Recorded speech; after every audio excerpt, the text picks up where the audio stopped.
Hi guys, welcome again to our vlogs today. At days, ilang days tayo hindi nakapag-vlog today guys. So ilang days tayo hindi nakapag-vlog.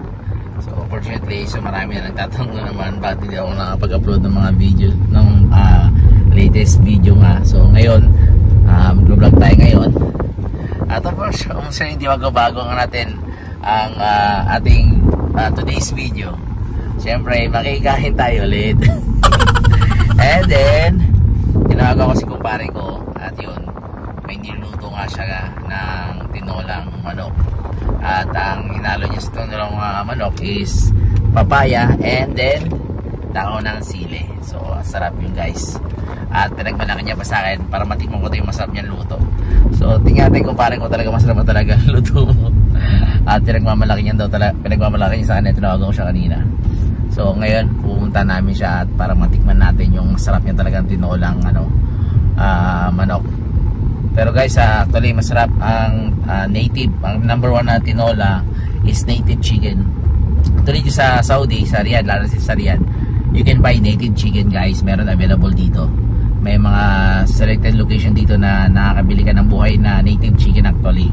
Kayo mismo yung magkakatay talaga ng native chicken. No, meron ding lugar dyan na na makakabili ka ng native chicken, then papalinis mo na lang doon. Pero siyempre sa ibang dito, sa mga ibang tao na gusto nila pati yung dugo kasi yung iba nagluluto ng dinuguan. So they're prepared na kukunin nila ang buhay yung manok, sila na magkakatay para makuha nila yung dugo para makapagluto silang dinuguan. So yun guys, kung gusto nyo makapagano ng native chicken, you can PM me, pwede kayo mag-comment, sabihin ko sa inyo kung saan yung available na makabili kayo ng native chicken dito sa Riyadh guys. And hindi masyadong mahal, mga 30, 25, 35 real, depende sa laki yun ng native chickens guys. So anyway, papunta na kami sa kumpare ko ngayon at para matikman natin masarap daw ng tinulong manok ng kumpare ko. So see you then guys.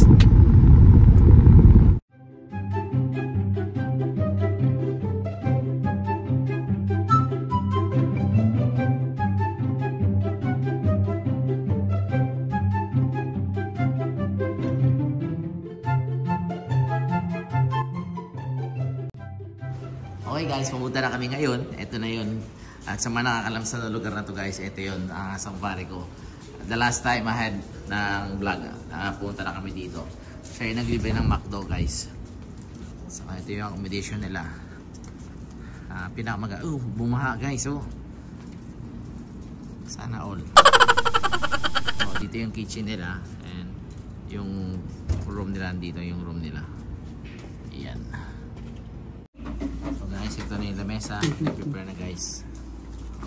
Wala pa pagkain. Hindi pa pala luluto guys. Hindi, yun lang. So prepare natin ngayon guys para makakain na tayo. Ayan guys. Ayan na ang tinolang luto ni kumpare natin. Yung dahon ng sili at yung papaya. Ayan. And then sa may panang patis na may sili. Ayan. And then rice.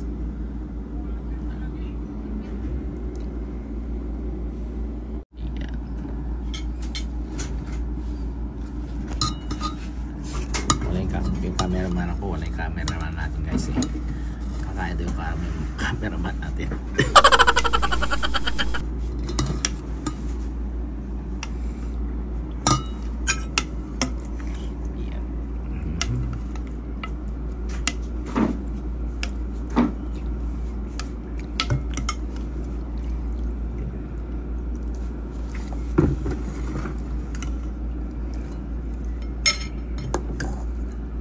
Okay guys, titikman na natin ngayon yung luto ni kumpare ko. Masarap ba talaga, pinagmamalaki niyang tinolang chicken.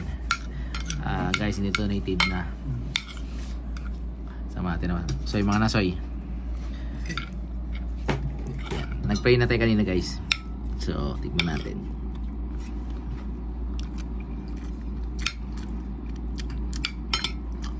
Ubod ng sarap, okay siya.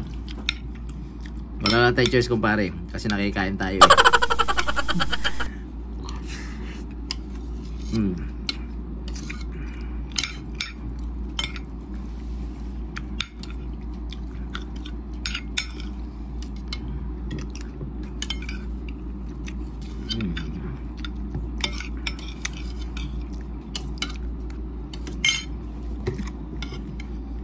Okay guys, tapos tayo kumain. Natapos po natin guys ang ano, ang pangmalakasan.